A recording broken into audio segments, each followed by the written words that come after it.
what is ALI and ARDS? Huh? Acute lung injury is less severe form, and ARDS, acute or adult respiratory distress syndrome, which is very higher level of the uh, severity. Yes. So what happens in that?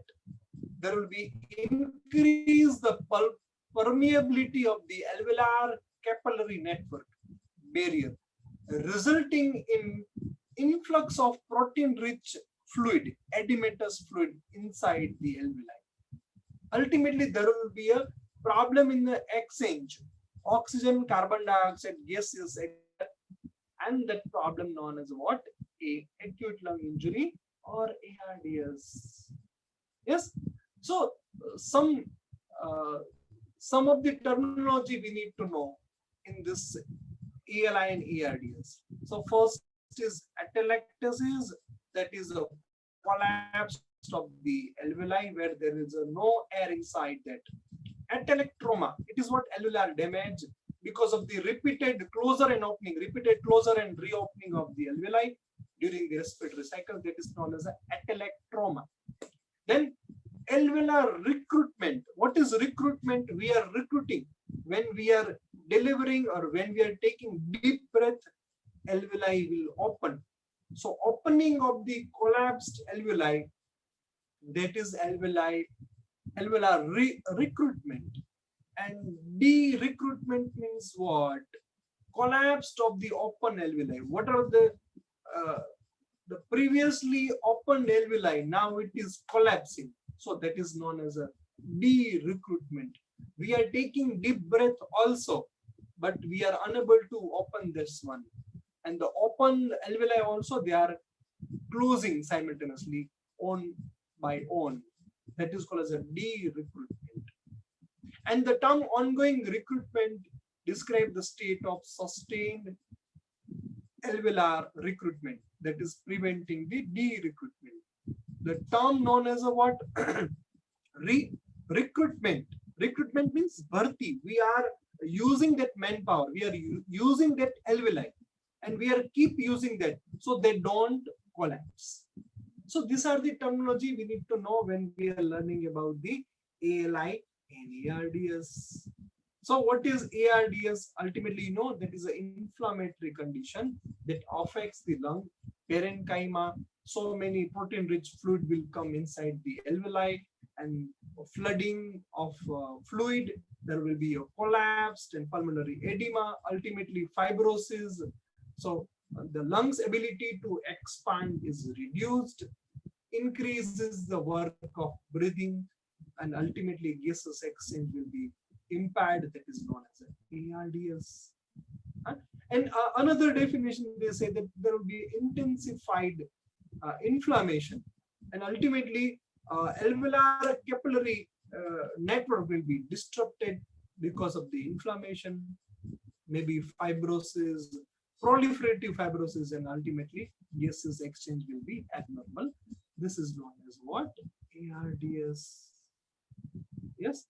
So what they say, what is known as a acute respiratory distress syndrome and ALI? What is the difference between this?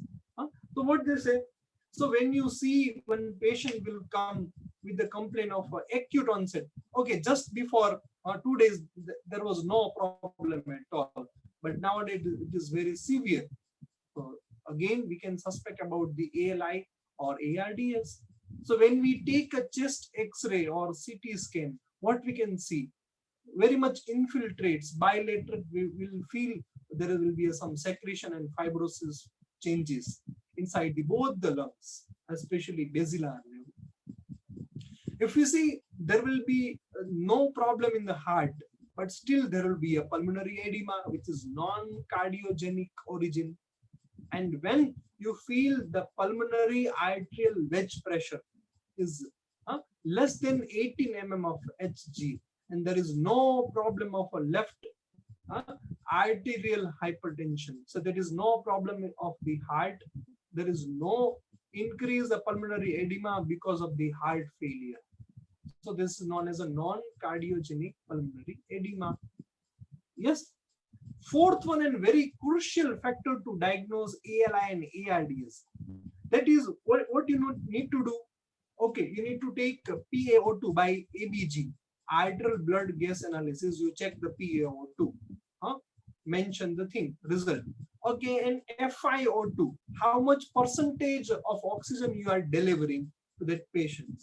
So when you go for the PaO2 by FiO2 level, if it is less than 300, that is known as a acute lung injury, less milder form. If it is very severe, that is known as a less than 200, known as a ARDS. So ALI is what? Milder form, less than 300. But if it is less than 200, it is very severe ARDS. And you see continuously new persistent infiltrate, and you can see leukocytosis, leukopenia, very fever, and purulent sputum. You can see the changes of pneumonia. Then you can suspect, okay, the patient may go for the acute lung injury, and there will be inflammation. The patient may go for the ARDS because the PaO2 by FiO2 is less than 200. In ARDS, less than 300, it is acute lung injury. We can suspect. This is known as a criteria by American European Consensus Conference and Johnson's criteria. This is known as a Johnson criteria to diagnose ARDS and ALI. Yes.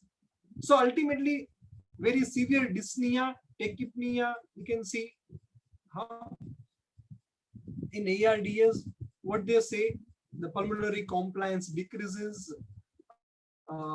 Cyanosis, which is come and go. In case of oxygen therapy also, you can see pneumonia changes, infiltrate, bilateral infiltrate. In the X-ray, you can see atelectasis, vascular congestion, pulmonary edema, hyaline membrane damage. So many more changes you can see in case of ARDS.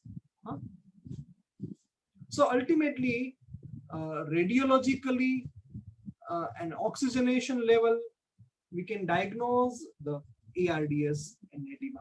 The causes may be vary, the infection, inflammation, and so on.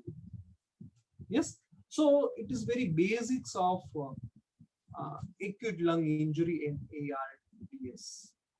And see, we'll go further about the various therapy, various pathogenesis, what will happen. But ultimately, whatever I have described, pathophysiology just before 10 minutes, the same as that you are going to see in the ARDS. Yes.